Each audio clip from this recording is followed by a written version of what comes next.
El doblaje de Yosuga no Sora terminó de emitirse hace unas cuantas semanas o días dependiendo de cuándo se publique esto en Anime Onegai, y era un tratamiento que cuando vi el primer capítulo no me había terminado de encantar por ciertos motivos en particular. Y creo que parte de esa opinión se mantiene para el resto de los episodios, pero bueno, antes de empezar vayamos con las generalidades. Este doblaje se hizo en México, en los propios estudios de la plataforma. Entre las voces principales tenemos que Haruka Kazugano es interpretado por Héctor Mena. Él también nació la voz de Pop en Dragon Quest The Adventure of Dai. Aún sobraba la mitad.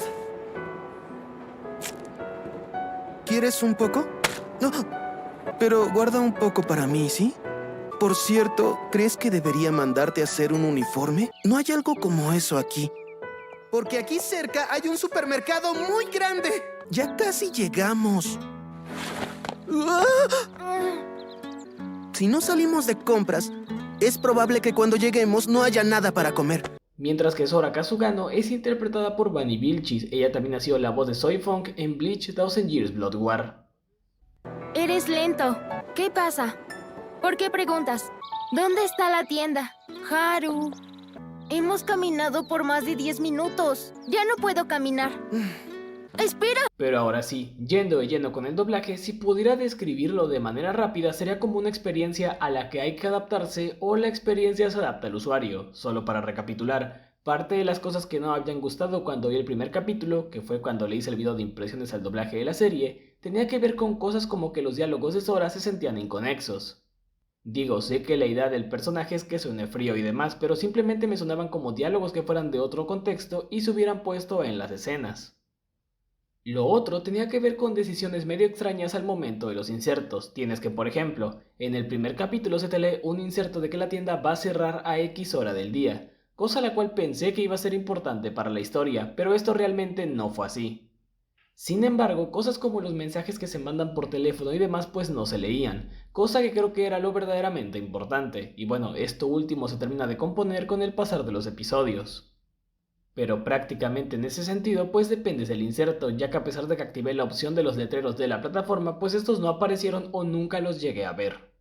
El último punto tenía que ver con el ritmo de hablar de los personajes, ya que a veces o es muy rápido o llega a ser un tanto lento. Esto se nota más en personajes como Sora, ya que con el pasar de los capítulos va entonando cada vez más líneas, pero como supongo que en japonés son mucho más cortas, pues entonces en la versión en español en ocasiones se dice la primera parte rápido o la última. Claro, hay momentos en donde sí se puede encontrar un punto medio, pero es bastante notorio el asunto del ritmo.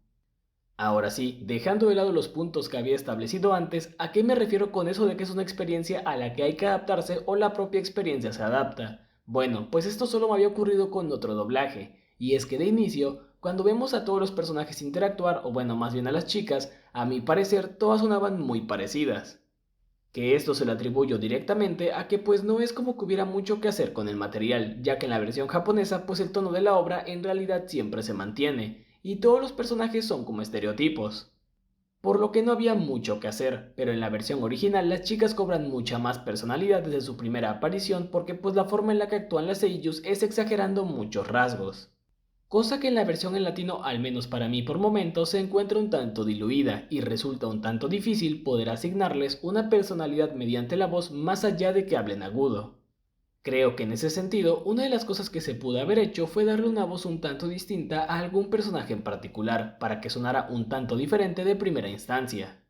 O bueno, en general como que hacer una especie de juego entre voces o interpretaciones que fueran de lo grave a lo agudo.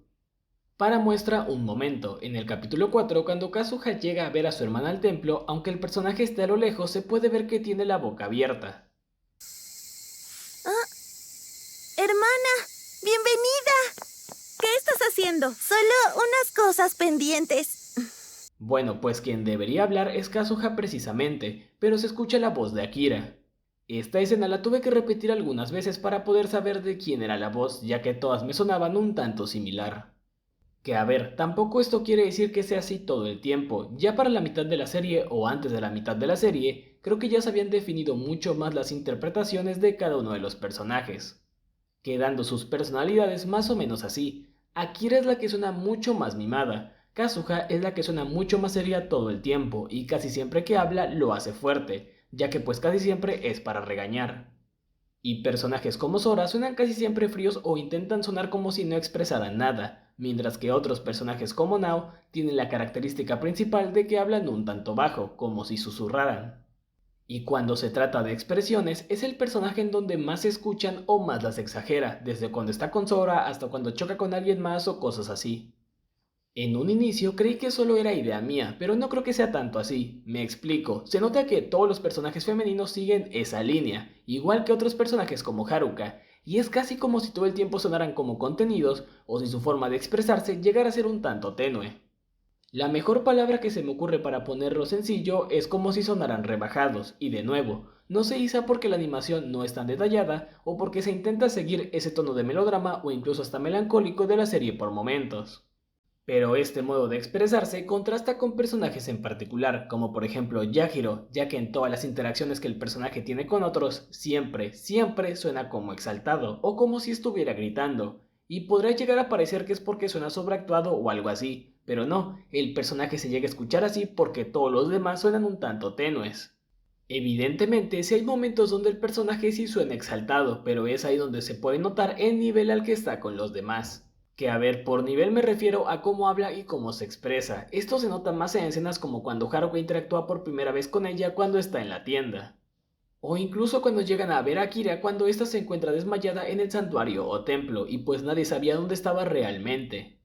Que no es como que el personaje suene así todo el tiempo, también tiene momentos en los que suena bastante tranquilo y no se llega a escuchar por arriba de los demás. Como cuando en el capítulo 6 Haruka le dice que deben hacer una prueba de ADN a Akira y Kazuha para saber la verdad, a lo que ésta la cuestiona diciéndole que qué van a hacer después de eso realmente. A esto me refiero con lo de que es una experiencia que se termina por adaptar. Esto también puede deberse a que los involucrados pues también de alguna manera estaban buscando a sus personajes y los encontraron tiempo después, o como ya había comentado por el tono de la obra en sí. Porque diría que en donde más sueltos o menos tenues se escuchan, o más liberados por llamarlo de alguna manera, es en los cortos que aparecen al final de cada capítulo.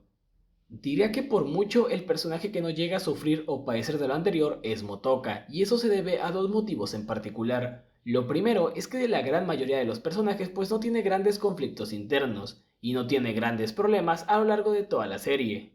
Más que nada porque es un personaje medio secundario. Y también se debe a que todas sus apariciones importantes o casi todas se dan en los cortos, lo que da mucho más pie a que se juegue con el personaje. Un punto que probablemente les interesa a varios tiene que ver con las escenas íntimas que se dan con algunos personajes, y por si se lo preguntan, sí, todas las expresiones están dobladas, y en esas escenas el tratamiento no hace mucho, es decir, no es como que se agreguen algunas frases o expresiones, se sigue completamente a la versión original. Lo cual me parece por demás acertado, más que nada porque para empezar no es como que duren tanto, y pues muchas veces los planos no están directamente en las caras de los personajes.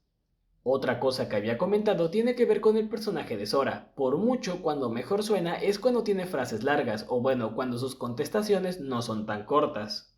En esos momentos, lejos de que el personaje suene frío, que dé como resultado que sus frases suenen inconexas, suena más bien como alguien incluso engreída, como si al hablarte estuviera haciendo un favor, en este caso a su hermano y a los otros personajes con los que interactúa. Con todo lo anterior, no quiero decir que el tratamiento en español sea malo, ya que eso queda a decisión de cada espectador, pero creo que si vas a entrarle hay que tener en cuenta que es uno que llega a encontrar su tono pasado algunos cuantos capítulos, y define a los personajes pasado un tiempo. Pero una vez que lo hace, termina por ser bastante fácil distinguir sus características mediante la voz. Puede que esto de primera instancia haga que te llegues a alejar, ya que pues bueno, en su momento yo tampoco le tenía tantas ganas, pero lo terminé de ver más que nada para encontrar la respuesta de si había cambiado o no con respecto a mis primeras impresiones. Y mi respuesta rápida sería que sí, no al momento, pero sí lo hace después. Y eso sería todo por el video de hoy. No olvides comentar, darle like, suscribirte y nos vemos en la próxima. Adiós.